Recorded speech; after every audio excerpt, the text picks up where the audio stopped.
Baik, selamat datang di Orkes, obrolan ekonomi dalam podcast.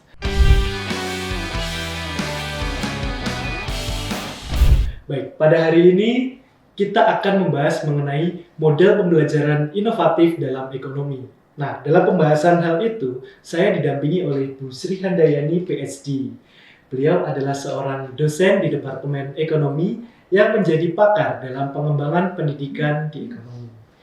Nah, kemudian Bu Sri Handayani sendiri telah menyelesaikan gelar PhD-nya di UKM, University Kebangsaan Malaysia. Nah, kemudian Bu Sri Handayani sendiri ini sering dipanggil dengan Bu Yani. Ya, betul. Bu Yani biasanya mereka panggilnya. Baik, Ya. baik. Kalau gitu langsung saja Bu Yani, hari ini kita akan membahas mengenai model pembelajaran inovatif dalam ekonomi nih, Bu. Ya, Nah, menurut Bu Yani sendiri, model pembelajaran yang inovatif dalam ekonomi itu seperti apa dan bagaimana sih, Bu? Oke, terima kasih Mas Dede ya. Senang sekali pada kali ini gitu ya saya akan membahas ya. Kita diskusi santai saja tentang model pembelajaran inovatif itu seperti apa begitu. Tadi sudah Mas Dede arahkan bahwa memang saya itu lulusannya di pendidikan ekonomi ya, PhD di UKM. Waktu dulu 3 tahun belajar di Malaysia itu kebetulan memang riset saya berkaitan dengan salah satunya yaitu model pembelajaran inovatif.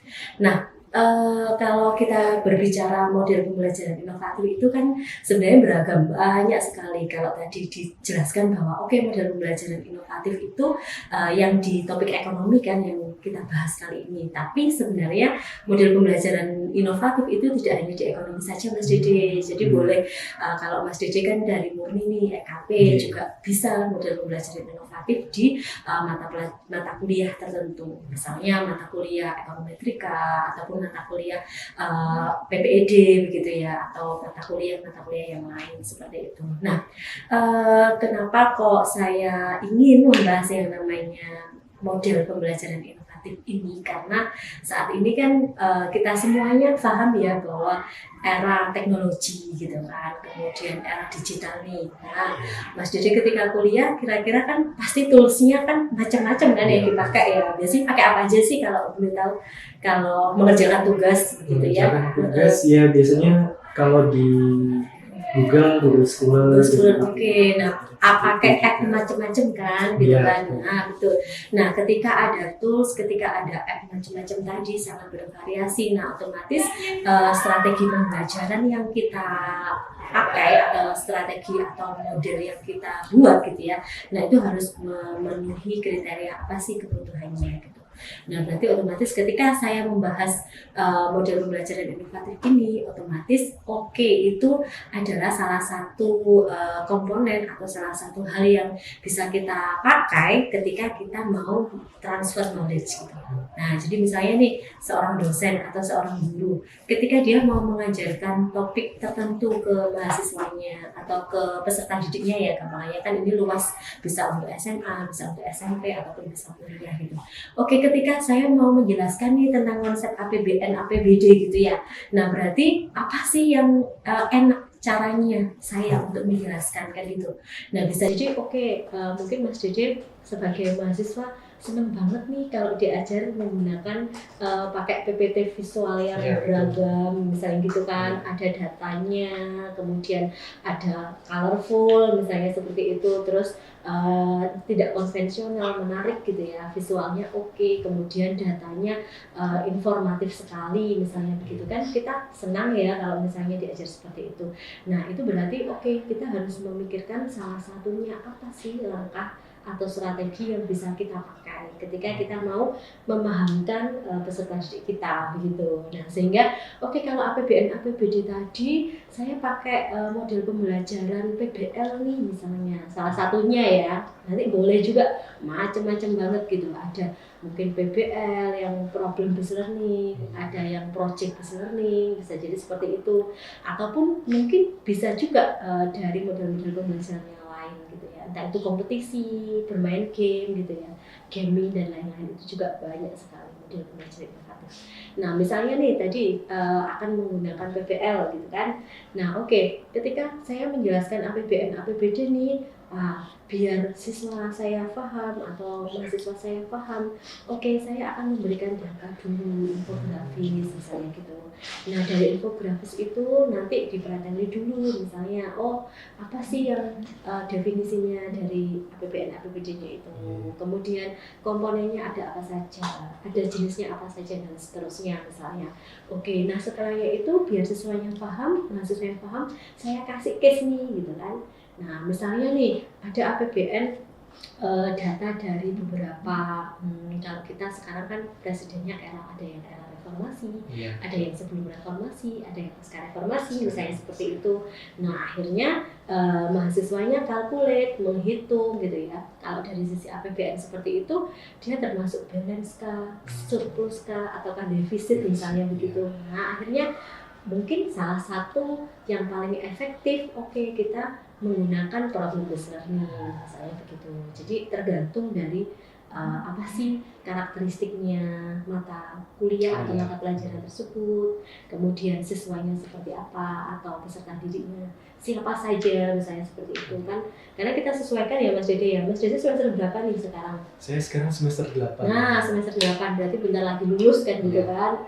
Nah berarti otomatis dengan level semester 8 berbeda ketika kita mengajar di level semester 1 atau masih maba. Nah pasti problem based learning pun kita desain sesuai dengan peserta didiknya seperti apa.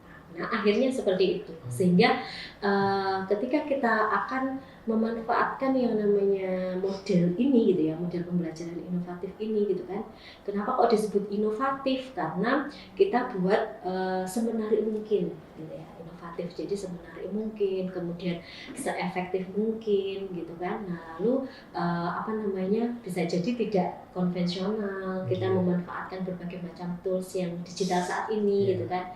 Nah apalagi sekarang lagi trennya mahasiswa menggunakan AI gitu kan, kemudian AI ada berbagai macam tools gitu.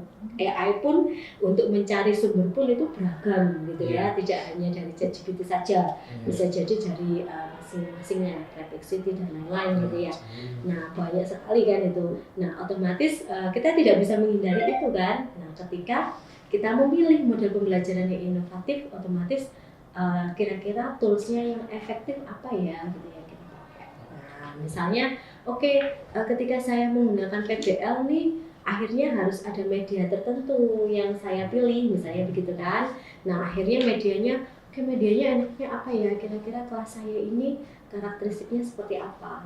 Mungkin bisa jadi senang yang visual gitu ya, ataupun mungkin selain visual ternyata teman-teman suka yang ada audionya, yang ada suaranya, dilihatkan video dulu misalnya, ada video tertentu dari pendapatnya menteri siapa misalnya berkaitan dengan APBN APBD tadi mungkin gitu ya. Nah setelahnya itu ada tayangan visual PPT yang menarik, yang mungkin ada beberapanya fitur-fitur yang lain gitu ya, yang mungkin bergerak dan seterusnya. Nah bisa jadi seperti itu. Nah sehingga ketika kita bahas yang namanya model pembelajaran inovatif itu, kita harus tentukan dulu nih needs-nya yang kita ajar atau peserta didik kita, sasaran kita siapa, dan karakteristik dari mata kuliahnya atau mata pelajarannya seperti apa. Jadi bisa jadi untuk topik, kan ada topik hitungan nih, ada yang mungkin topik yang teoritis saja gitu ya. Nah bisa jadi model pembelajarannya pasti berbeda. Seperti itu. Kurang lebih begitu sih untuk secara umum tentang model pembelajaran inovatif gitu.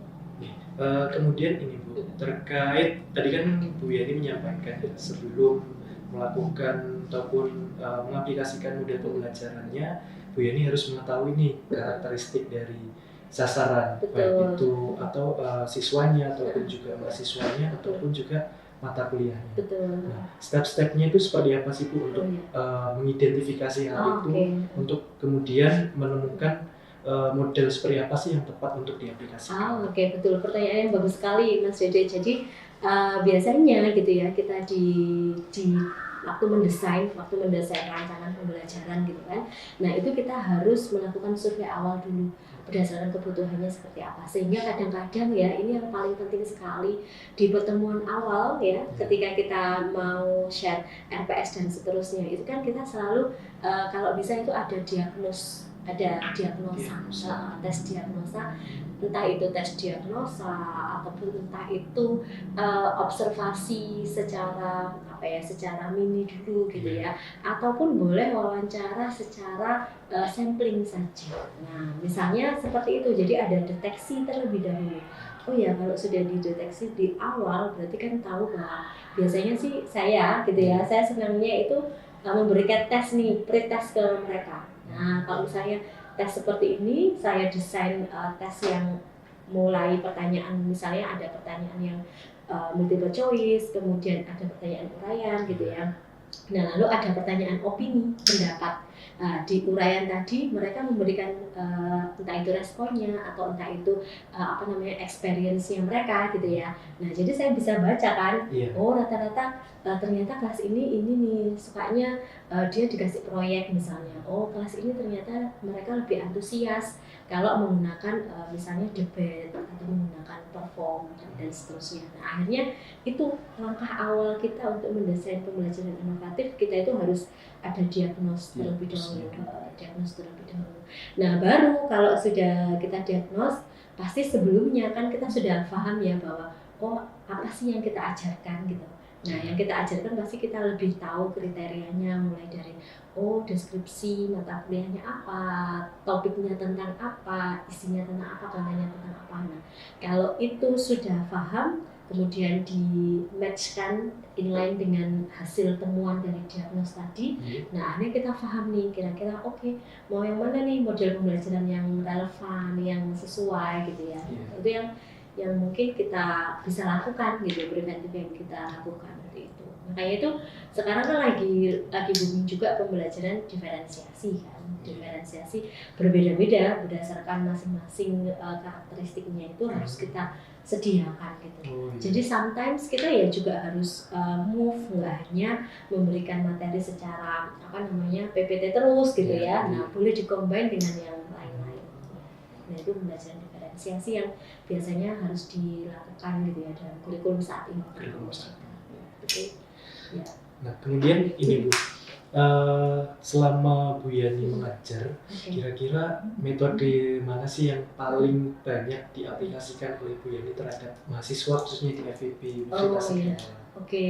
Baik, jadi saya pengalamannya kan beberapa kali ya Mas Dede mengajarnya itu, jadi tidak hanya materi atau mata kuliah yang memang dominan proyek, tapi ada juga materi-materi yang memang konseptual atau teoritis begitu ya.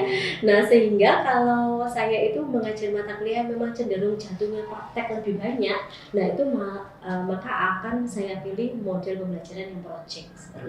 Betul. Tapi kalau materi-materi seperti kan semester ini nih saya mengajarnya bahasa Inggris gitu kan. Nah, karena bahasa Inggris itu lebih ke praktikal ya, mereka harus praktek ya. Nah, karena harus praktek, otomatis saya akan menggunakan model pembelajaran yang bukan proyek lagi. Mereka bukan proyek tapi individual, tugas individu gitu, penugasan. Jadi akhirnya model pembelajarannya kan sesuaikan dengan karakteristiknya. Akhirnya kalau misalnya seperti yang dulu saya mata kuliahnya ada evaluasi hasil belajar gitu. Nah, proyek mereka harus mendesain asesmen. Jadi mendesain rancangan penilaian yang bisa mereka implementasikan untuk topik tertentu. Jadi misalnya nih, mereka akan mengajar topik permintaan penawaran nih gitu kan. Nah, caranya untuk mengukur kemampuan siswa biar dikatakan bahwa dia paham konsep permintaan penawaran dan bisa aplikasi menghitung permintaan penawaran, tesnya menggunakan apa misalnya gitu. Soal-soalnya seperti apa yang dibuat. Nah, akhirnya seperti itu project. Nah, akhirnya tergantung, sehingga kita sesuaikan nih dengan karakteristiknya mata kuliah, kemudian mahasiswanya gitu ya, dan tuntutan dari masing-masing CPMK gitu ya. Capaian pembelajaran mata kuliahnya kan ada. Nah, seperti itu sih Mas Dede kalau saya biasanya begitu ya. Baik. Nah, kemudian Bu Yani terkait pengalaman Bu Yani selama mengajar dengan berbagai metode pastinya ya tadi, kira-kira tantangan terberat itu dalam hal apa? Oke.